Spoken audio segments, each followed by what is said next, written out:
Taylor Swift is setting the record straight.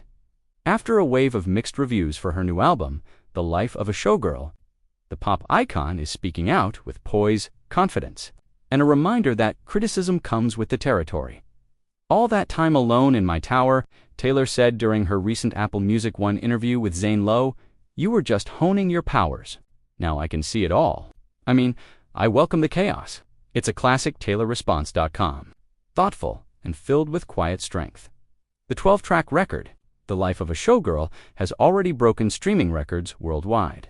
But as with every Swift release, the hype came with high expectations. Some fans, drawn in by her and Fionn Travis Kelce's pre-release teases of Bang Bazaars, were surprised by the album's softer, more introspective sound. We got TS12. Baby, Travis had proudly announced on his podcast before the album dropped. "This is my fiance's brand new album. It's called The Life of a Showgirl. 12 tracks, bang or so." When the album leaned more toward dreamy ballads and soft synth pop instead of the upbeat, high-energy pop anthems many expected, social media lit up. Critics began to ask, where are the bangers? The question quickly trended across platforms, dividing fans.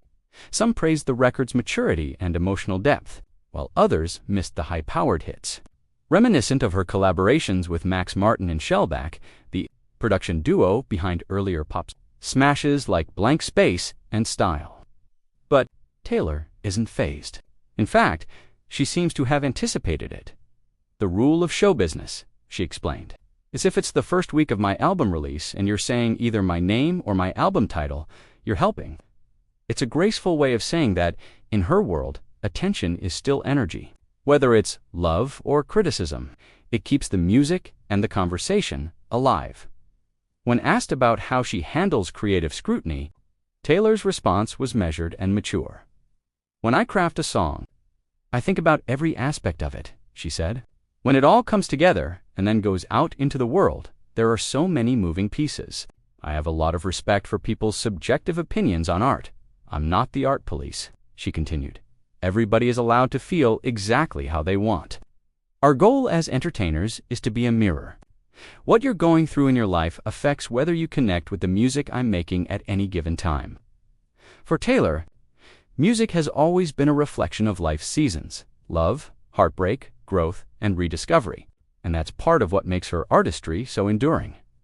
"I often see fans say things like, 'I used to not relate to Reputation, but now it's my favorite album,'" she shared. Or, "I used to be such a fearless girl, but now I'm obsessed with Evermore. That's what I love seeing, that evolution." To her, every album marks a distinct era, and each one finds its audience when the timing is right. That evolution is also at the heart of The Life of a Showgirl. The album explores themes of identity, fame, performance, and resilience. Lyrically, it's a portrait of an artist who has spent nearly 2 decades balancing spectacle with vulnerability, constantly reinventing herself while staying true to her voice. Taylor says she's proud of what she's created. "I know what I made. I know I adore it," she said. And on the theme of what a showgirl is, all of this, the love and the hate, is part of it. She describes the album not just as a collection of songs, but as a statement on survival in the spotlight, a reflection of how an artist continues to perform even when the lights dim and the applause fades. "I have such an eye on legacy when I'm making my music," Taylor explained, "because I know, years from now, people will see things differently. That's the beauty of it. Indeed, The Life of a Showgirl may not have been what some listeners expected, but its intimate storytelling and emotional honesty are earning it a different kind of appreciation, one that grows with time." Longtime fans recognize this cycle. Almost every Taylor Swift era has sparked debate upon release, from 1989's shift to pure pop, to the dark intensity of Reputation, to the indie folk warmth of Folklore and Evermore. Each time, initial skepticism eventually gives way to admiration. This new chapter feels no different, as one fan put it online. "People are confused now, but give it a year. This album will be everyone's favorite." For Taylor, that patience is part of her philosophy as a creator. "Music is meant to find you when you're ready for it," she once said. Sometimes that's not the first week, and that's okay.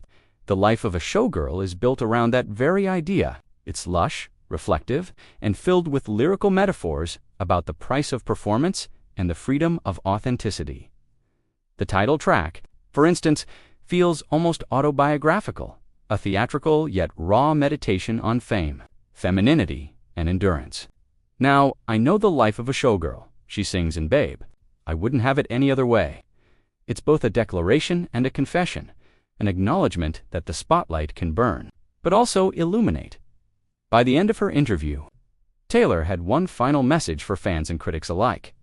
"I know there's always going to be noise," she said, "but I'd rather have people talking than silence. Silence means you've stopped mattering." That's Taylor Swift in a nutshell. Fiercely unbothered, and always one step ahead. Whether it's the heartbreak ballads of her early years, the cinematic storytelling of folklore, or the shimmering introspection of the life of a showgirl, her music continues to evolve, and so do the people who listen to it. Maybe the bangers weren't the point this time. Maybe this album was about something deeper, about resilience, reflection, and the artistry of a woman who knows exactly who she is. And if the life of a showgirl means facing the spotlight, the applause, and the criticism all at once, Taylor Swift seems perfectly fine with that. "I wouldn't have it any other way," she said.